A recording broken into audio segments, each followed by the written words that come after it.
I like to share with you highlights from my Dickens collection, and they don't come much better than this. A matching set in fine bindings of Dickens's 5 Christmas books. They were, in sequence, A Christmas Carol, The Chimes, The Cricket on the Hearth, The Battle of Life, and The Haunted Man.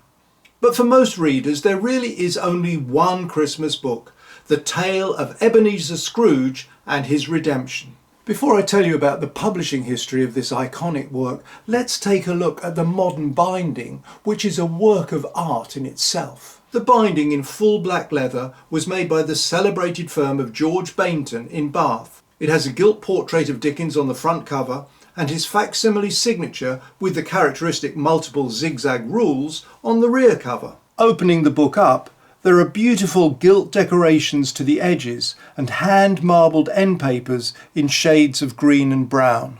What about the original covers, you may be wondering? Well, they've been preserved at the rear.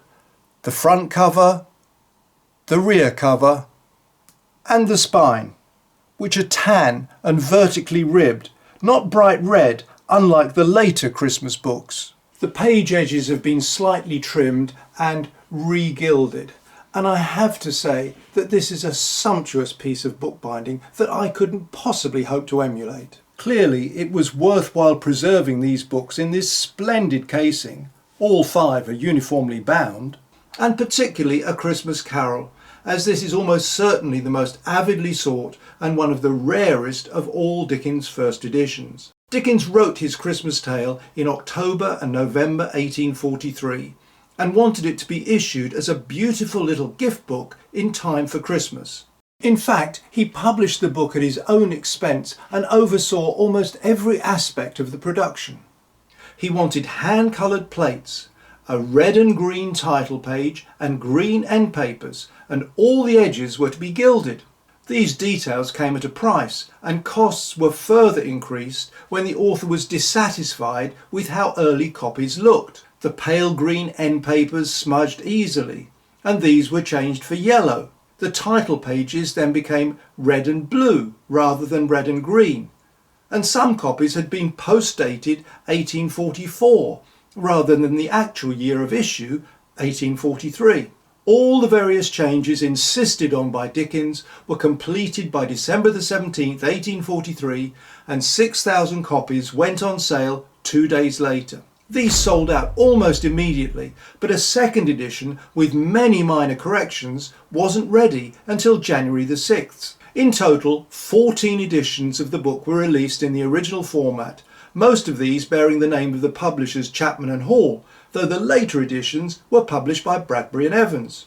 All 14 editions are highly collected, but it is this, the very first edition, which is the most prized desideratum of Dickens collectors. My copy has the title page in red and blue, and is dated in red, very faintly it has to be said, MDCCCXLIII, i.e. 1843.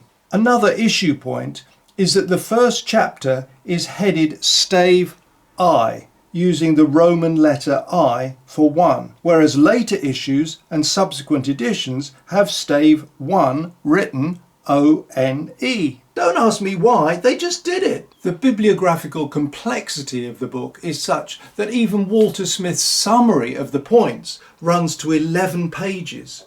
But there is no consensus as to which variants among the 6,000 copies that went on sale are the earliest or even the most desirable. The fact remains that this is one of those 6,000, bearing all the textual flaws that were corrected in second and subsequent editions. Now let's take a look at the illustrations. There were 4 plates by John Leech, all of which were painstakingly hand-coloured.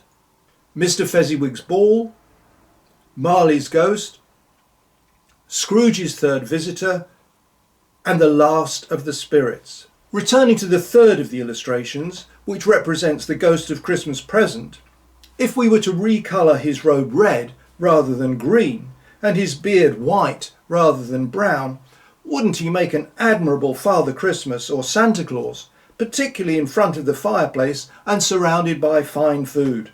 The spirit of Christmas presents, as well as Christmas present. There are, in addition, 4 rather less well-known engravings by William Linton, based on drawings by John Leech.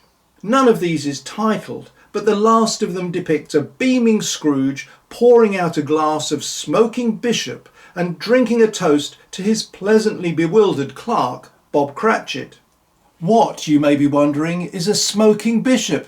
No, not a senior clergyman who stood too close to the fire, but rather an excellent sounding hot punch, comprising Seville oranges, Portuguese red wine, sugar, cloves and port. Here's the recipe, courtesy of Cedric Dickens, in case you want to make it for yourself, and of course to treat your own Bob Cratchit. Cheers, Bob. Cheers. Merry Christmas, everyone. Merry Christmas.